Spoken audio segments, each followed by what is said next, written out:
ರಾಜ್ಯ ರಾಜಕಾರಣದ ಧೀಮಂತ ನಾಯಕ ಮಾಜಿ ಮುಖ್ಯಮಂತ್ರಿ ಬಿಎಸ್ ಯಡಿಯೂರಪ್ಪ ಅವರ ರಾಜಕೀಯ ಜೀವನದ 50ನೇ ವರ್ಷದ ಸುವರ್ಣ ಸಂಭ್ರಮಕ್ಕೆ ವೇದಿಕೆ ಸಜ್ಜಾಗಿದೆ.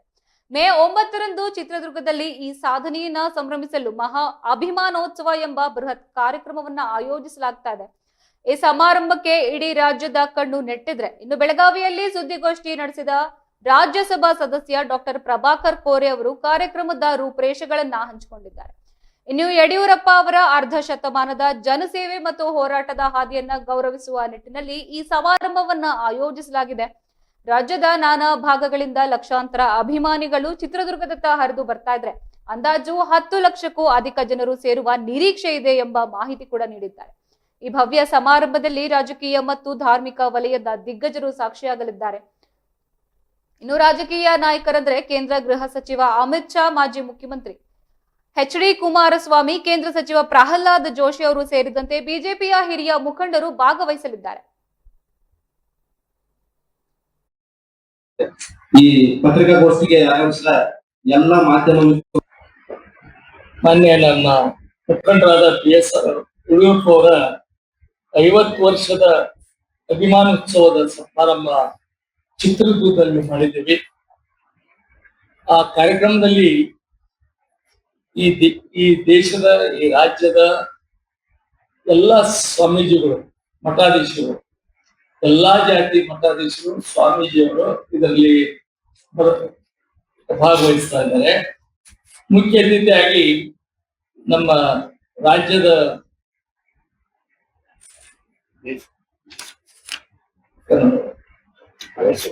ಗೃಹ ಸಚಿವರಾದ ಮಾನ್ಯ ಅಮಿತ್ ಶಾ ಅವರು, ಮಾನ್ಯ ಕೇಂದ್ರ ಮಂತ್ರಿಗಳಾದ ಪ್ರಹ್ಲಾದ್ ಜೋಶಿ ಅವರು, ಕುಮಾರಸ್ವಾಮಿ ಅವರು, ಹಾಗೂ ರಾಜ್ಯ ಅಧ್ಯಕ್ಷರಾದ ಮಾನ್ಯ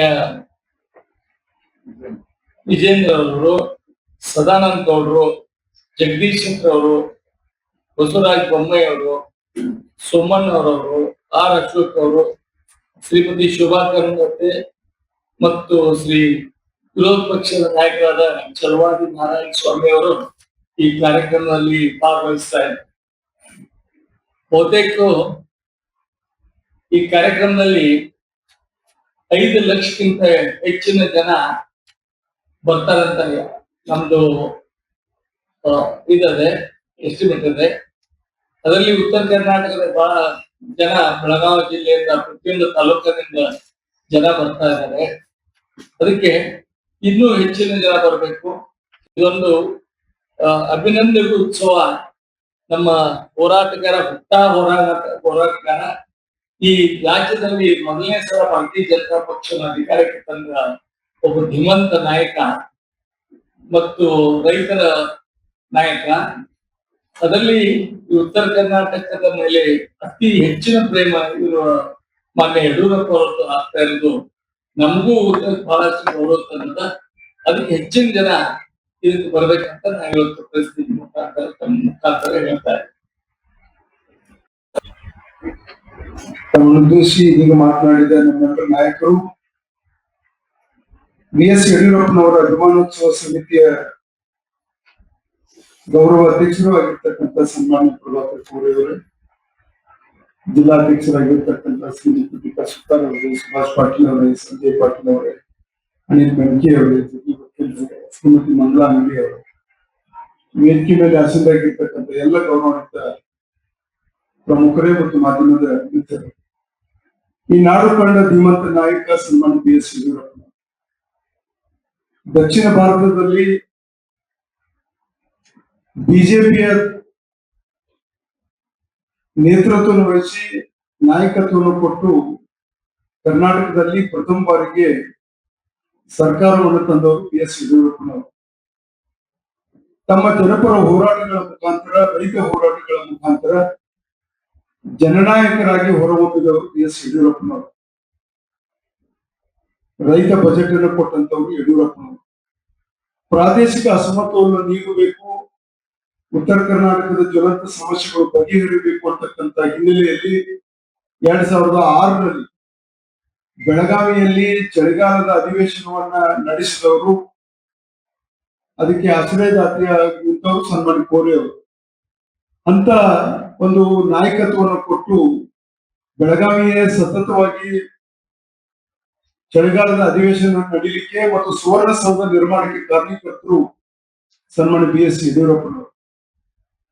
ಇಂಥ ಒಬ್ಬ ಧೀಮಂತ ನಾಯಕ ಕಳೆದ 5 ದಶಕಗಳಿಂದ ಕರ್ನಾಟಕದ ರಾಜಕೀಯ ಇತಿಹಾಸದಲ್ಲಿ ತಮ್ಮ ಹೋರಾಟದ ಬದುಕಿನ ಮುಖಾಂತರ ತಮ್ಮದೇ ಆಗಿರ್ತಕ್ಕಂಥ ಛಾಪು ಮೂಡಿಸಿದಂತ ನಾಯಕನ ಒಂದು ಅಭಿನಂದನೋತ್ಸವ ಕಾರ್ಯಕ್ರಮ ಅತ್ಯಂತ ವಿಜೃಂಭಣೆಯಿಂದ ಮತ್ತು ನಾಡಿನ ಅನೇಕ ಹಿರಿಯ ಮಠಾಧೀಶರು, ಸುತ್ತೂರಿನ ಶಿವರಾತ್ರೀಶ್ವರ ದೇಶಿಕೇಂದ್ರ ಮಹಾಸ್ವಾಮಿಗಳ ಸಾನ್ನಿಧ್ಯ ವಹಿಸುತ್ತಿದ್ದಾರೆ. ಅದರ ಜೊತೆಗೆ ಪಂಚಪೀಠಾಧೀಶ್ವರರು ರಂಭಾಪುರಿ ಪೂಜ್ಯರನ್ನು ಒಳಗೊಂಡು ಪಂಚಪೀಠಾಧೀಶ್ವರರು ಸಾನ್ನಿಧ್ಯವನ್ನು ವಹಿಸುತ್ತಿದ್ದಾರೆ. ಕನಕಪೀಠದ ಗುರುಗಳು, ಗೋವಿ ಪೀಠದ ಗುರುಗಳು, ಹೀಗೆ ಎಲ್ಲಾ ವರ್ಗದ ಎಲ್ಲಾ ಜಾತಿ ಜನಾಂಗದ ಮಠಾಧೀಶರು ಸಹಿತ ಈ ಕಾರ್ಯಕ್ರಮದಲ್ಲಿ ಸಾನ್ನಿಧ್ಯವನ್ನು ವಹಿಸಿ ಸನ್ಮಾನ್ಯ ಯಡಿಯೂರಪ್ಪನವರಿಗೆ ಆಶೀರ್ವಾದವನ್ನ ಮಾಡಲಿದ್ದಾರೆ. ವಿಶೇಷವಾಗಿ ಕರ್ನಾಟಕದಲ್ಲಿ ಕಾಯಕ ಮತ್ತು ದಾಸೋಹ ತತ್ವದ ಮಠಮಾನ್ಯಗಳಿಗೆ ಅತ್ಯಂತ ಸಣ್ಣ ಮಠಗಳನ್ನು ಸಹಿತ ಗುರುತಿಸತಕ್ಕಂಥ ಕೆಲಸವನ್ನು ಮಾಡಿದವರು ಸನ್ಮಾನ್ಯ BS ಯಡಿಯೂರಪ್ಪನವರು. ತಮ್ಮ ಅವಧಿಯಲ್ಲಿ ಶಿಕ್ಷಣ ಮತ್ತು ದಾಸೋಹದ ಕೆಲಸವನ್ನ ಮಾಡ್ತಕ್ಕಂಥ ಎಲ್ಲ ಮಠಮಾನ್ಯಗಳು ಸಹಿತ ಅನುದಾನವನ್ನ ನೀಡುವುದರ ಮೂಲಕ ಅವುಗಳನ್ನ ಮುಖ್ಯವಾಹಿನಿಗೆ ತರತಕ್ಕಂಥ ಕೆಲಸವನ್ನು ಮಾಡಿದವರು ಸನ್ಮಾನ್ಯ BS ಯಡಿಯೂರಪ್ಪನವರು. ಅವರು ಒಂದೇ ಒಂದು ಉದಾಹರಣೆ ಹೇಳಿ ನಾನು ಮಾತನ್ನು ಮುಗಿಸ್ತಾ ಇದ್ದೀನಿ. 2019ರಲ್ಲಿ ಬೆಳಗಾವಿ ಜಿಲ್ಲೆ ಕೃಷ್ಣಾ ನದಿಗೆ ಪ್ರವಾಹ ಬಂದಂತ ಸಂದರ್ಭದಲ್ಲಿ ಅವರು ಅಂಕಲಿಗೆ ಭೇಟಿ ಕೊಟ್ಟಿದ್ರು. NDRF ನಾರ್ಮ್ ಅಡಿ ಮನೆ ತೊಂದರೆ ಆದವರಿಗೆ NDRF was giving only 95,000 rupees ಮನೆ ಸ್ವಾಗತ ಕೊಡ್ತೇನೆ. ಹಾಗೆ MB ಜೋಗಿ ಸರ್ ಅವ್ರನ್ನ ಸ್ವಾಗತ ಕೊಡ್ತೇನೆ. ರಮೇಶ್ ದೇಶಪಾಂಡೆ ಸರ್ ಸ್ವಾಗತ ಕೊಡ್ತೇನೆ. ಹಾಗೆ ಅವರವರೆಲ್ಲ ಎಲ್ಲರೂ ಸ್ವಾಗತ ಕೊಡ್ತಾ, ಹಾಗೆ ಈ ಪತ್ರಿಕಾಗೋಷ್ಠಿಗೆ ಆಗಮಿಸಿದ ಎಲ್ಲ ಮಾಧ್ಯಮ ಮಿತ್ರರು ಸ್ವಾಗತ ಕೋರುತ್ತಾ